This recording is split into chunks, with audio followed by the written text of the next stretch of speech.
All right, I'm back.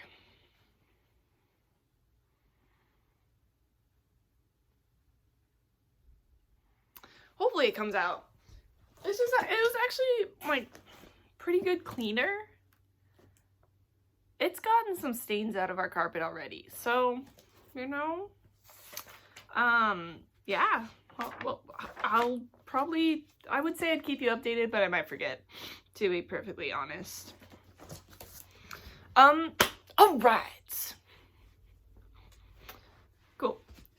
I don't know what that was. Woo!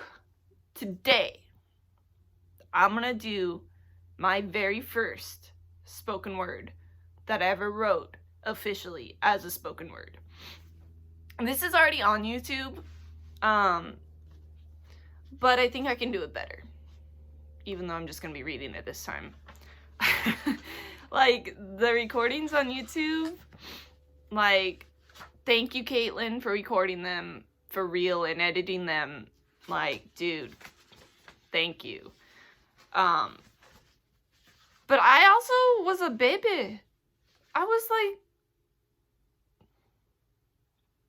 20? 19 or 20? I think I was 20. Yeah, definitely 20. So I've had a few years to learn how to speak.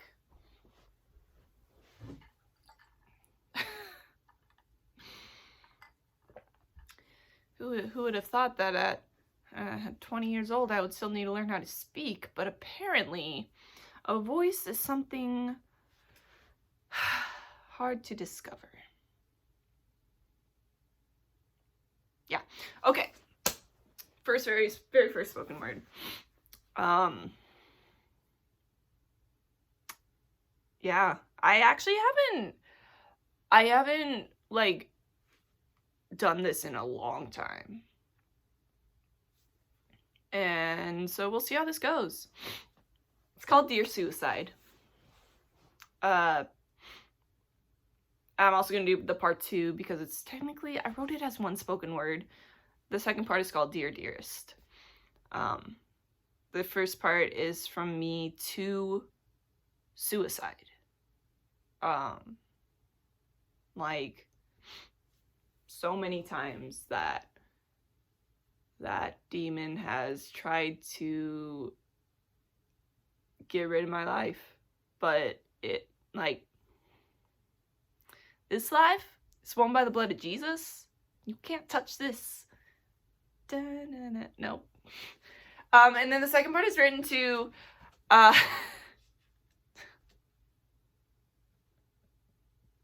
sorry, this is serious. The second part is written to people like me.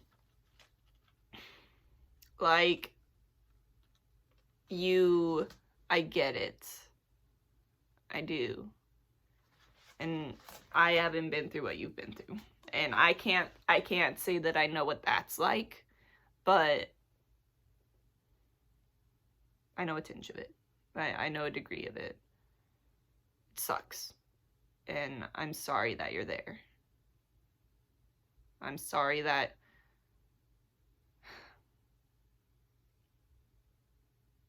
no. You're gonna make it. You are going to make it. And I wrote the second part for you. So, let's wrap up this ramble and get to it. Not sit on the wet spot on my carpet. Dear Suicide.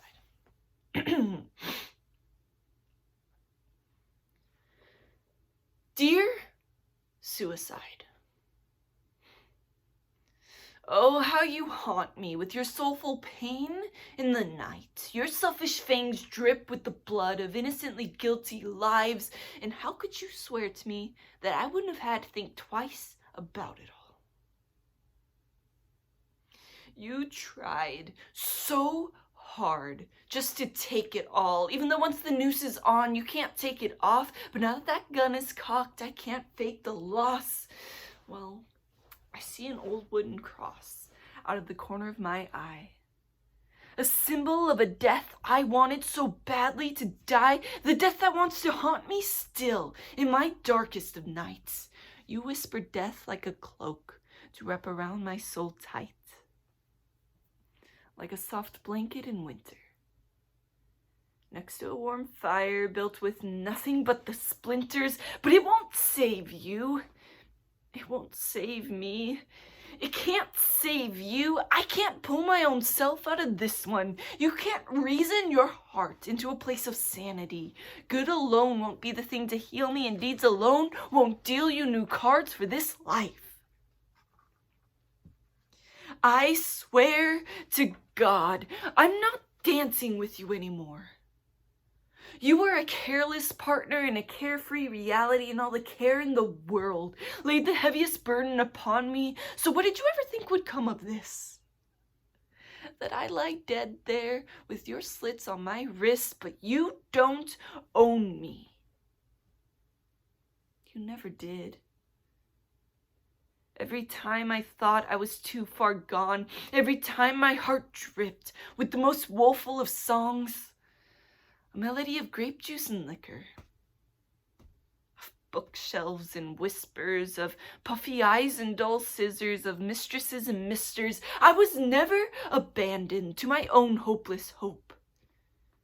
You were a strong man in my heart. You had made yourself home, but now a stronger one has come, and there's no doubt in my mind that you didn't have to look twice to realize your days were numbered. Yeah. My days are numbered too. And this is the last letter I will ever write to you. Don't cry for me. I am happier now, because now I am truly set free. Because today I choose to live in a better reality than any pleasure your kind of death could ever whimper, promising life. Dear suicide, life is hard. You're right that I'm undeserving of love, that I've been unworthy to touch, that I am as destructive as rust, but you are wrong to say that I am still unworthy, to say that I can't be whole. For love is still outstretched, and joy can be my home. There is a God, and your beginning is your end. He's abolished every lie you tried to pin to my chest and reach into my heart, because God is the healer of scars, regardless if they remain on my skin. Jesus Christ has washed me from within. So, dear suicide, I am here to tell you goodbye. And though I can't speak for all the other souls buried in this room tonight, I hope somehow my farewell goodbye could give them the courage to put down the knife, because death, you're already a dead man. When you saw the God-man hang on a tree, innocent and guiltless, he died for them and me, and 3 days later the proof that he conquered you was left for all to see. Not even his enemies could produce a body that day. As you tried to slither away between the ground and a heel, you were caught by your head. To you, suicide, I'm already dead. 'Cause I'm alive in the one who, by whose scars mine now mend.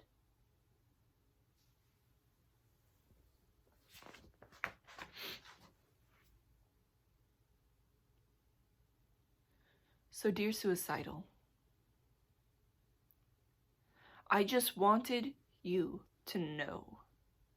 All along when you thought that nobody loved you, that nobody cared, that your depression is warmer than trying to care, no matter how hard you are trying to believe, whatever the heck you are trying to believe, I promise you, you want to believe in good again. And I am here to tell you, whether you believe me or not, your life is worthy of care. And life is something put in you, something I want to share. Don't mock this as religion. It's deeper, I swear. Don't close your ears at the mention of the God that bears all of your pain. He has felt all of your pain. He died to show you his love on that day 2,000 years ago. God saw you, and he called you worth it all. You are worth it to God, the maker of stars. He's made you with a purpose that stretches far beyond the purposeless end you are feeling right now. Please put the gun down. Please put the gun down. Please put the gun down.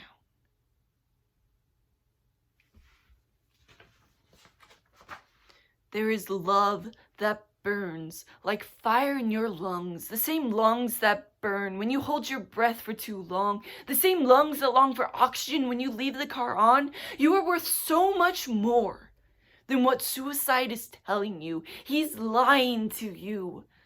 Don't let lies be the thing that murders the truth. Don't let lies be the reason you are dead too. So, dearest one, you are more than your depression. You are more than your suicidal tendencies. There isn't one title that could name who you are truly meant to be, because you were created for more than the pain you endure. You were made for true love, a love that stays pure. You are more than your scars. You are more than your shame. You are more than your lovers or haters can name. You're worth... I'm so sorry. You are beloved by God, who made heaven and earth. You are worth the blood of Jesus, God come to man through human birth. And you are worth sunsets and sunrises that God paints for your eyes. You are worth sweet music and melodies, the touch of soft fur and cool tide. You are worth breath in your lungs and a rhythm in your chest. You are worth friendship and love. You are worth more than death. God is calling you with love. Please see the way he beckons you to believe again. Don't be afraid to believe again. Please put down the letter pen that you want to pen your last words with, and believe me, this could be your first breath. Suicide doesn't own you. It can't fulfill a single one of its promises to you. True bravery, I swear, is really when you push through, because there is light here. If you would surrender and see, choosing to live really is true bravery.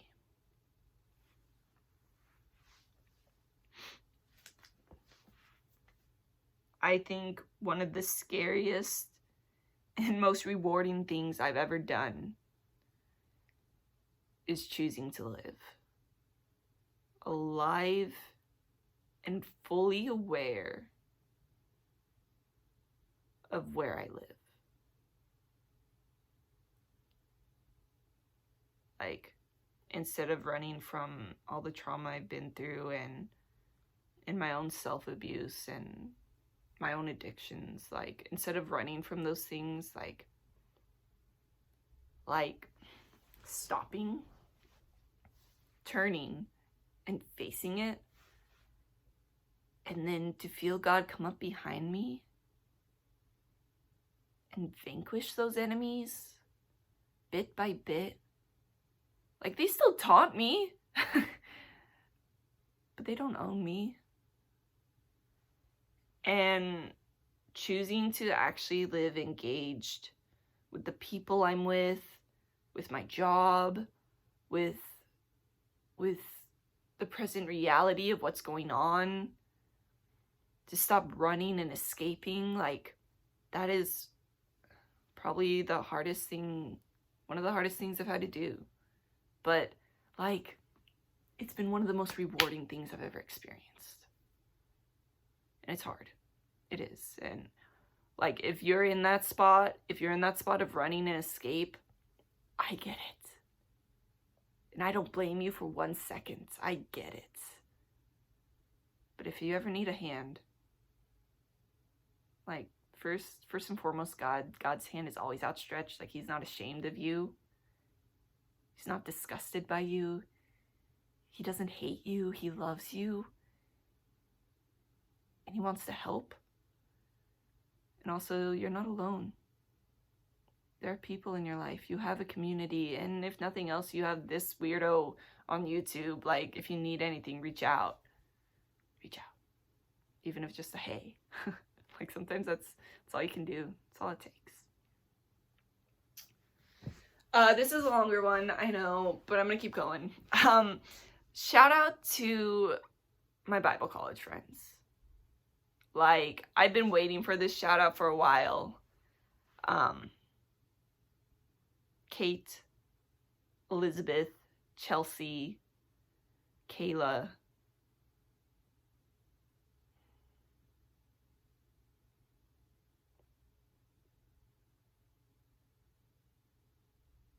Katie and Gab and Sarah and like I remember when I first recorded this and I played it for you guys. And you guys were like, "Whoa. That's pretty cool. Fresh is dope." And I was like, "What?" And you guys are like, "Put it on YouTube." And I was like, "You guys are crazy." Like, this dream would have never taken off without you guys. Without you guys believing in me, without you guys pouring truth into me. There's so many others. I'm not going to name all you all. I really want to, but I'm not going to. I think about you guys every day. I love you guys with all my heart. I pray for you. And shout out to Bible college. Like, yeah. Thanks for believing in me. For real, like, if any of you guys watching this are dealing with suicide, if you're dealing with depression, if you feel alone, there are resources out there. There's help. You are not alone. I'll try to put some links in the description for you guys to reach out.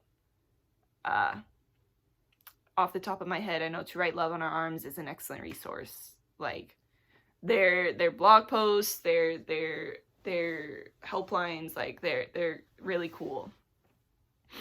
That's the first one that came to mind. That's the most prominent one in my mind. I'll put more in the description, but yeah, like, your life is worth living. You're literally made in the image of God. You are the height of God's creation. I dare say even angels are jealous because not even they are made in the image of God. You are precious and priceless and worth enough for God himself to come to earth, to show you his love and to redeem you and to die for you and to conquer death for you. Death is powerless. He doesn't stand a chance. And if you guys ever want to dance with me in that, let's do it. Let's dance in triumph. You're loved a lot. Mean it. Okay. Alright, this was super duper duper duper duper duper duper long. I'm sorry. But I'm not sorry at all.